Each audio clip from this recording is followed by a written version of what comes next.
पहलगाम हमले में शहीद हुए मनीष रंजन की कहानी आपका कलेजा कपा देगी। नाम और धर्म पूछकर मनीष के सीने में उतार दी 10 से 12 गोलियां। कश्मीर का हसीन सफर बन गया नासूर। पति को असहाय छलनी होता देखती रही पत्नी। पहले रक्षा सूत्र काटा, फिर बच्चों की जान बचाने के लिए 12 किलोमीटर पैदल भागी। जो रक्षा सूत्र जीवन बचाने के लिए थे वही बन गए का। पहलगाम आतंकी हमले में शहीद होने वाले आईबी अफसर मनीष रंजन की पत्नी जया मिश्रा अब भी बेसुध है। मनीष रंजन अपनी पत्नी और 2 बच्चों के साथ कश्मीर घूमने गए थे और पत्नी उस काले दिन को याद कर आज भी अपना सुध-बुध खो देती है। जया मिश्रा बताती है कि आतंकवादियों ने नाम और धर्म पूछकर मनीष पर 10 से 12 गोलियां उतार दी। जया और उनके बच्चे आंखों के सामने मनीष को गोलियों से छलनी होता देख रहे थे। असहाय, बेबस, खून से लथपथ मनीष जमीन पर लेटे पड़े थे। कश्मीर की पहाड़ियों में गोलियों की और लोगों के चीखने चिल्लाने की आवाज गूंज रही थी। स्थिति इतनी भयावह थी कि अपने बच्चों की जान बचाने के लिए वहां से भागने के अलावा कुछ बचा नहीं था। 2 मासूम की जिंदगी का सवाल था और जया ने बच्चे को लेकर उस पहाड़ियों से उतरना ही मुनासिब समझा। पहाड़ी से उतरने पर सबसे पहले बच्चे और अपने हाथ में बांधे रक्षा सूत्र को काटा। वो रक्षा सूत्र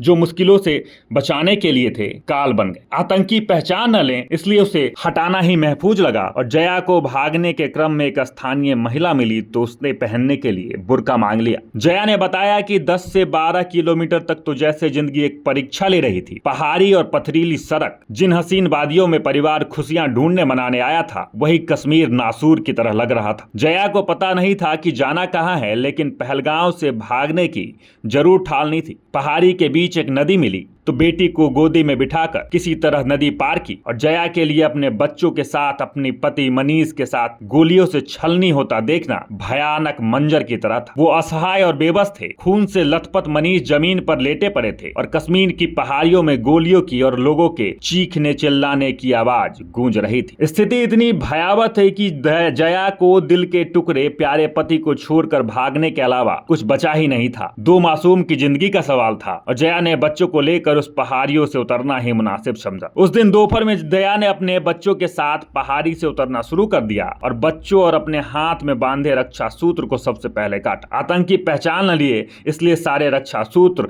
को हटा दिया गया। बाकी इस दर्दनाक कहानी को लेकर आप क्या कुछ कहते हैं कमेंट बॉक्स में जरूर लिखें और देखते रहे सच टॉक्स।